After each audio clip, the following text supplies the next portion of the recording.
Olá, seja bem-vindo no canal É Só Futebol. Estamos aqui para falar do pós-jogo de Goiás 1, Botafogo 1, jogo disputado na Serrinha pela 32ª rodada do Campeonato Brasileiro da Série B. O jogo foi um jogo sem muitas emoções, pelo menos por parte do Goiás, pela parte do Botafogo teve muita emoção naquela bola recuada do gol, mas foi um jogo que para a pretensão dos dois times não mudou muita coisa, porque o Goiás almejava o terceiro lugar e continuou no quarto, e o Botafogo almejava o primeiro e continuou no segundo. Mas foi um jogo que poderia ser melhor devido à qualidade dos dois times e à posição que cada time ocupa na tabela. Com certeza poderia ser um jogo melhor. Mas o Goiás sentiu muito a falta do Apodi, que é um jogador rápido, que tanto puxa pela direita quanto pela esquerda. Ele tem uma bola longa muito boa quando essa bola é jogada nele.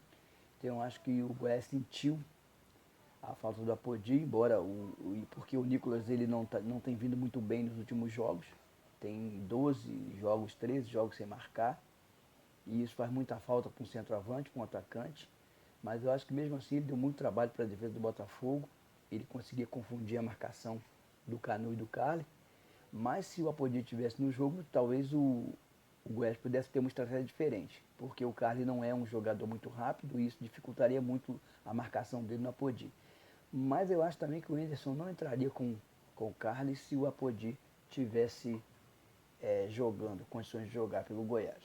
Mas vida que segue. Logo aos 4 minutos, o Léo, o Mou e o Carl fizeram uma atrapalhada lá. E esse para quem não sabe, é o nome dos três patetas. Léo, Mou e Carl. Eu não sei qual é o calvo, não sei qual é o careca o nome, mas sei que o nome deles é esse. Então o Varley, o seu Daniel Borges e o grande pateta Diego Loureiro tiveram a infelicidade de fazer tudo errado numa jogada que é típica. Típica para dar erro, para dar gol para o adversário. O Varley ele recua uma bola para o meio da área, uma bola curta e rápida, coisa que não se faz. E o Daniel Borges, ao invés de fazer a parede para o Diego Loureiro sair chutando, para o atacante não chegar, ele não fez a parede, o Diego Loureiro não chutou, e quando chutou o pé do Daniel Borges. E isso foi uma patetada típica dos três patetas mesmo, porque deu um gol para o adversário, deu um gol para o Goiás, porque o Hugo foi mais rápido e conseguiu fazer o gol. E o Diego Loureiro, gente, o Diego Loureiro é qualquer coisa. O Diego Loureiro, vamos falar de Diego Loureiro. Diego Loureiro, se a bola for duvidosa, se a bola for fraca, se a bola for com efeito, ele vai tomar o gol. Se a bola for na direção do gol dele, ele vai tomar o gol. Quando ele consegue defender, ele defende fazendo o sinal da cruz, rezando 10 Pai Nosso e 7 Ave Maria, quando ele consegue defender uma bola. É um goleiro nitidamente que não tem confiança. E goleiro sem confiança, ele está morto. Ele não passa confiança para o seu time, para os seus companheiros de jogo, e ele está morto. E ele passa muita confiança para o jogador adversário. Então o que acontece? O Henderson não saca o Diego Loureiro, acho que é para não queimar o atleta, mas com certeza ano que vem ele não. Acho que nem no Botafogo fica. Nem no Botafogo fica, porque a torcida está pegando no pé dele, com razão. A torcida está exigindo melhor desempenho do goleiro, até porque a sombra dele é o Gatito, que a gente não sabe quando volta. Treina, mas não volta. Eu acho que não volta esse ano, porque o Botafogo ele não corre risco de perder a classificação e nem corre risco de ser rebaixado. Então não tem motivo para poder apressar a volta do Gatito pensando como o Anderson Moreira. Eu estou pensando com a cabeça do Anderson Moreira. Se eu cheguei até aqui com o Diego Loureiro, eu vou continuar com o Diego Loureiro. Então não tem motivo para eu mudar o goleiro agora. Mas a torcida fica empolvorosa. A torcida fica dando cada salto de 3 metros, fica quicando igual pipoca dentro da panela. Mas o jogo foi um jogo, no meio do primeiro tempo, o jogo ficou muito acomodado, os times não atacavam. Quando atacavam, eles não conseguiam concluir a jogada de forma perigosa. E o Botafogo tinha dois volantes que eles para sair jogando é um sacrifício. É só a bola para o lado e mesmo assim eles conseguem tocar para o lado e mal. O Barreto muito mal no jogo, muito mal. O Pedro Castro parece que ele tem um irmão gêmeos e o irmão gêmeos dele, o outro, é o que chegou no Botafogo e esse é o irmão gêmeos que não sabe jogar futebol. Porque está muito mal, muito abaixo do Pedro Castro que chegou no início da temporada. Parece outro jogador. Então parece que é irmão gêmeos dele. E depois o Wenderson tentou mudar, colocou o Oyama, porque o Oyama tem uma saída de bola um pouco melhor. Mas se o Henderson quisesse uma saída de bola um pouco melhor, ele teria entrado com o Oyama, ele teria começado com o Oyama. Mas quando você pretende propor o jogo, quando você pretende romper as linhas, você pretende o passe, você precisa de um volante que sabe sair jogando. E o Henderson colocou isso quando o jogo estava em empate. Ele poderia ter feito o inverso, ele poderia ter colocado o Oyama, se o time fizesse a vantagem no placar, ele poderia colocar um volante que ficasse mais, mas não foi isso que ele fez.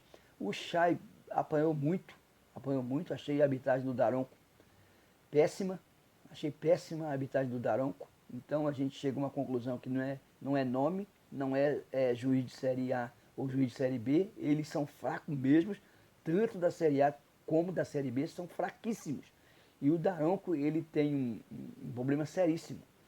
Ele peca pela arrogância, porque quando ele não marca a falta, ele é tão arrogante quando ele não marca, que ele corre em direção ao jogador quando ele não marca a falta e já intimida o jogador para o jogador não reclamar. E essa arrogância dele, não. E essa, e essa arrogância do Daronco, ela prejudica a arbitragem dele. Não é um mau juiz, mas ontem foi mal.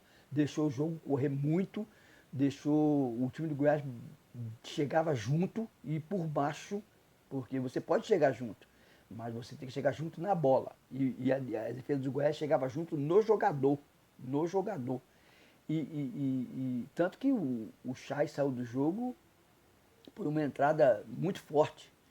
Eu acho que aquela jogada ela caberia revisão. O Daronco poderia revisar aquela jogada, porque foi uma jogada muito forte, por trás, jogada por trás. Ela tem que ser punida com cartão amarelo. E ele foi punido, o jogador do Goiás foi punido com cartão amarelo. Porém, eu acho que o Daronco tinha que ir no VAR para ver, para poder ratificar o cartão e trocar o amarelo pelo vermelho. Mas, e depois teve um outro treinador do Marco Antônio também, que ele não deu por trás. Teve uma jogada lá na lateral esquerda que o lateral do Goiás chegou no Diego Borges com os dois pés. O Daronco ele deu a falta e quando ele estava se aproximando para colocar a bola na marca, ele fez sinal de positivo para o jogador do Goiás. Como que ele diz, eu não vou te dar cartão. Porque o jogador do Goiás estava reclamando a distância, ele se aproximou e ele fez sinal de positivo. Um árbitro não pode fazer isso. Ele não pode fazer isso, porque isso você acaba acomodando o jogador para que ele pense que o árbitro está conivente com a forma que ele está jogando. Mas não gostei da arbitragem do Daronco. O segundo tempo começou até bem, mas depois teve uma acomodação no meio da segunda parte do jogo teve uma acomodação e os times pareciam que eles não é que eles estavam acomodados com o resultado, eles sentiram que eles não conseguiriam fazer mais do que eles fizeram. O Goiás mexeu, mas também não alterou muito a forma de jogar, colocou mais um atacante, tirou o Nicolas, que não estava bem no jogo, embora ele estivesse dando muito trabalho, mas ele não conseguia concluir as jogadas. Então ele cansou também e o Marcelo preferiu tirar o Nicolas e colocar um jogador de velocidade. Pela parte do Botafogo é interessante como o Diego Gonçalves não sai do time. Jogando o que ele está jogando, parece que o Henderson tem um carinho especial pelo jogador, ou não sei o que é. Parece que o Diego Gonçalves é o Marcinho do Chamusca. Parece que o Henderson tem o Diego Gonçalves como se fosse o Marcinho do Chamusca. Gosta do jogador e por esse jogador morre abraçado. Embora o Marco Antônio tenha jogado bem, os jogos que passou, o Henderson não coloca ele como titular, tirou a titularidade dele para dar o Diego Gonçalves e ele diz na entrevista que é para dar confiança ao jogador e por causa da bola alta do Goiás. Não tem o mínimo cabimento isso. Não tem o mínimo cabimento, até porque o Carly, que foi um dos melhores jogadores em campo, Ele é muito bom na bola aérea e ele foi muito bem na bola aérea. E a defesa do Botafogo ela não tem carência de bola aérea, por incrível que pareça. A defesa nos últimos jogos ela não tem tido carência de tomar gol de bola aérea. Então não precisava do Diego Gonçalves. Ele deu aquela resposta política mais para justificar. O Diego Gonçalves conseguiu pegar uma bola no final do segundo tempo, igual a que o Marco Antônio pegou contra o Brusque.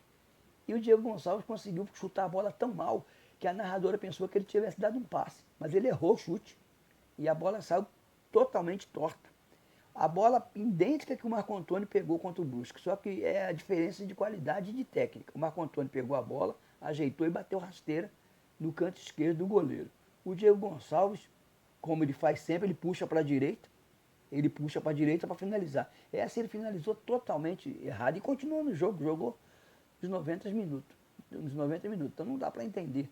Mas a gente sabe que todo treinador tem figurinha carimbada. Isso aí todo treinador tem. Ou ele se consagra, ou ele se amaldiçoa com esses jogadores. Todos têm. E o Diego Gonçalves é um desses jogadores. É incrível como ele vai mal e o Wenderson nem passa pela cabeça de tirar o jogador. Pelo lado do Goiás, o Aleph Manga também não esteve bem, que é um jogador que tem as características parecidas com a do Diego Gonçalves, só que consegue ser melhor, bem melhor que o Diego Gonçalves.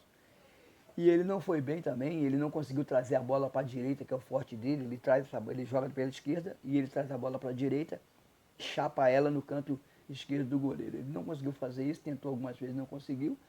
E eu acho que foi um jogo que deveria ser 1-1 mesmo, ou 0-0, ou 2-2, era jogo para empate, porque por qualidade técnica, falha técnica e muitas outras coisas, de jogadores não estar bem no dia, o jogo foi bem acomodado, bem acomodado. Poderia ser melhor, poderia ser muito melhor. Agora o Goiás tem um jogo em casa contra a Ponte Preta e o Botafogo joga em casa contra o Confiança. É uma chance para os dois times conseguirem pontuar e conseguirem subir na tabela e ver como vai ficar o restante da rodada. Mas é isso aí, eu peço que você se inscreva no canal, ative o sininho para notificações, compartilhe os vídeos do canal É Só Futebol e eu estou indo, mas eu volto. Volto com notícia do seu time, com notícia do seu clube, a qualquer momento, a qualquer hora eu volto para a gente falar de futebol, porque afinal é só futebol. A gente chega à conclusão que é só futebol. A gente torce, a torcida se vai, a torcida se desgasta e os jogadores parece que não têm a mesma sintonia da torcida, porque é muito difícil. É muito difícil como o torcedor não consegue entender por que em determinados jogos o time dele joga tão mal. Tão mal. E o engraçado é que nas entrevistas os jogadores eles falam como se fossem bem, como se nada tivesse acontecido. Nós tentamos, o time deles tem qualidade, o time deles é bom, o outro time sempre é melhor que o dele. O time dele sempre tem mais qualidade que o dele. E aí fica 0-0. Porque a entrevista do lado de lá, o cara fala que o time de lá tem qualidade. E na outra entrevista, o cara fala que o outro time tem qualidade. Os treinadores na entrevista falam que o time tem qualidade. Pô, então deveria ser um jogão. Se o time tem tanta qualidade assim, deveria ser um jogão. Mas não é isso que se vê. São resposta política e o torcedor fica pulando igual pipoca dentro da panela de raiva, de ódio, porque sofre demais. Então é isso aí, mais um pós-jogo, Botafogo 1, Goiás 1. Um jogo que poderia ser melhor para nós, torcedores, espectadores, mas não foi. Então, estamos juntos, eu estou indo, mas eu volto. Um abraço e fiquem com Deus.